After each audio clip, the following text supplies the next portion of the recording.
Hi everyone, thought I'd do a quick video on HDR using neons here. This is just a sample shot from a workshop over in Soho in London, just showing how to bring the correct exposures together for the neons which we have here, and then the building itself here, and we can see that the neons are getting a bit too bright and at times they can go pure white and you just need to watch that. And you can have large exposure variables, particularly with neon lights, somewhere around about 5 stops at times. So if we just pick up on the information by pressing I on the keyboard here in Lightroom, and we can see we've got the ISO 1600, and I was actually using an old legacy lens, so that's why it's showing f1, so it doesn't record that, but we've got 1/25 of a second there. And that's for the building. And then if we look at the neons, we've gone up to a 2,000th of a second. The exposure is quite a big difference there, but we do get those yellows and reds coming through really well. So all it is you take 2 separate shots, and this has been taken handheld, and it'll show how good Lightroom and Adobe Camera Raw does the same with like lining these up. So this was not shot on a tripod at all, and we just need to obviously bring them into Lightroom. This is a final image that I put together beforehand, so we're going to try and work with this. I've added some more colour as well and some burning, but you can see a lovely dynamic range there. So what we do is let's take these 2 original ones here, so click on one and hold down Command or Control and select the other one, so we've got both of those down there selected. And then all we need to do is just right click on one of these, or we can right click on the picture and go to Photo Merge HDR, and then just let Lightroom or Adobe Camera Raw do its own thing until it comes up. That will depend on your computer speed as well. There we are, we can see quite a good dynamic range coming through there, and look at those neons, they are looking really good with the yellows and reds coming through. We've got a circle here shown in red, which is really looking at the deghost, and we've got a little bit more up here. Just consider whether you need to do anything about that. You can try different variations. One option is that if it doesn't look good and it's not working well within here, you can look at potentially cloning. So we can see we've got something coming on here. And that looks okay along the top there, so let's just try low.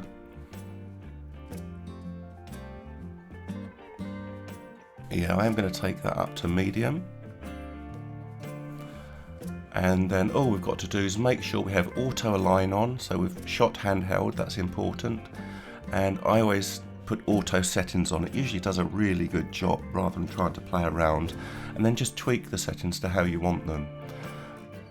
We've got that deghost overlay showing there, and we're not going to create a stack, and then just click on merge, and that's going to work up in the top left here. You can see that, and it will produce a DNG file, a new one down here. And there it is. So it's that one there.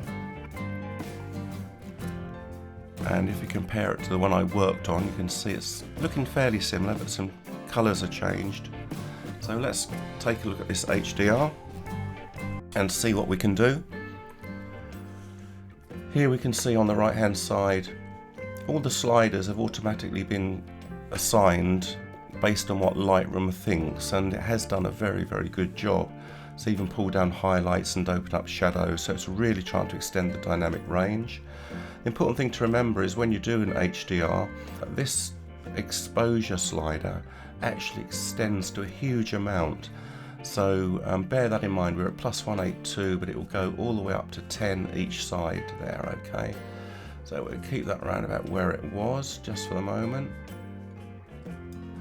So just overall exposure, highlights aren't too bad. I might pull those down just a touch. I think I'm happy with that shadow area there, and I think if anything we'll play around with this when we start looking at some coloration and maybe lighten some areas. So I went with a square crop on this, so let's pop that in straight away. I just think that helps tidy up these areas. This left hand side really isn't adding anything to the image, so we can lose that. And I think we'll come to this edge here. We can always darken down this little bit here if we need to. And I think we'll just go up to that first little piece of the text here. And we can see I've actually added too much crop at the top there with a white space, so watch out for that. There we go, that's much better. Okay, so just looking at this area here, I think we will lighten this. You can use the brush tool. I think I'm just going to go into the masks and we'll look at a linear gradient just to make it easy. So we can pull a gradient in there. Let's lighten that up. We'll try shadows. And just put them where you feel you'd like them. So pull that over a little bit. And then just compress that back a touch as well. And then I think I'm just going to take that back a touch. Something like that. It's not always easy to get rid of like what I call dark or corners that are empty. So if you kind of like pull, let's just pull the exposure back and you'll see what I mean. There's a big wedge of black and it can sometimes unbalance a picture. It's not easy to get rid of, particularly with nighttime shots. That's why it's quite nice doing this sort of thing in the blue hour. But we have got some information there. We don't want it to be overpowering. So we'll put that back to 0 and I think we're just going to tone that back a touch. Just shows a little bit there rather than a big black triangle on that side there. And I think let's just add some saturation, see if that works. That's not going to work. So let's put some colour in. We can try putting in some blue and magenta to get that mauve a bit more intense.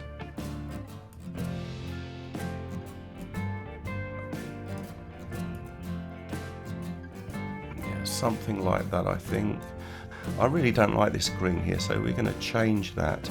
But kind of like anything around the blue-purple spectrum works well. So let's add another mask, and we're going to go with a linear gradient again, and let's pull that in here. And we're just going to, I think, probably take that down a little bit, that exposure. And pull that across a bit more.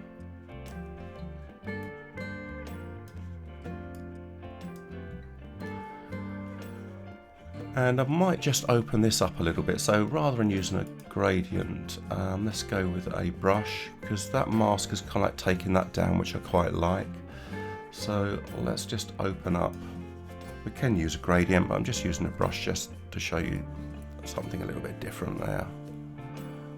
I'm just going to press Alt, and that'll put the subtract option into place for the brush. Make that a little bit bigger, and I'm just going to take that back down a touch down there. So we've got some detail on the left hand side there. Let's add another linear gradient, and we're going to have a look at see if we can change the colour here.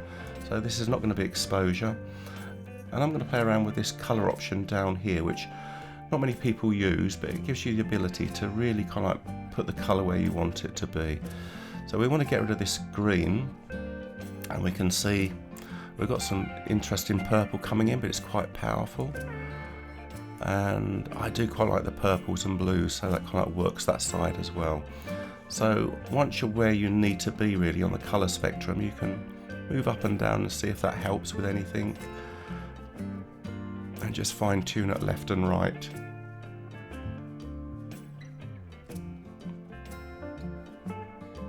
So yeah, I think about there works for me. Okay, we can close that. That's looking good. Let's add a little brush there just for that top section and tone that down. Just using the bracket keys to change the size of the brush. You can see that's far too much. It's probably looking too strong, but we've just got to put the slider up, okay? So in actual fact, it probably was about right. So we go about there. Let's come back to this. I think we should just adjust this a tiny little bit, maybe. Just like that. Now if you find with the with these neons they're still a little bit too bright, if we go back to the basics panel here, the easy way to just bring these down is to just bring the highlights down a little bit more as well, as long as you haven't got other highlights coming into play. I mean, I think it's okay, but I'll just show you this. You can see they really do start to bring colour down, but I've obviously changed other things, so have a play with that if it's not working right for you right at the beginning, and get those where you want it. So there we go. So that's HDR. It's not multiple shots of like 3, 4 or 5, it was just the exposure for the neons and then the exposure for the building. So 2 shots, bring them together within Lightroom, same in Adobe Camera Raw if you're in Bridge, and then just do some dodging and burning with highlights, shadows, exposure, and then some colour changes as well. Hope you've enjoyed that. Please do remember to subscribe and do press the like button as well. Cheers.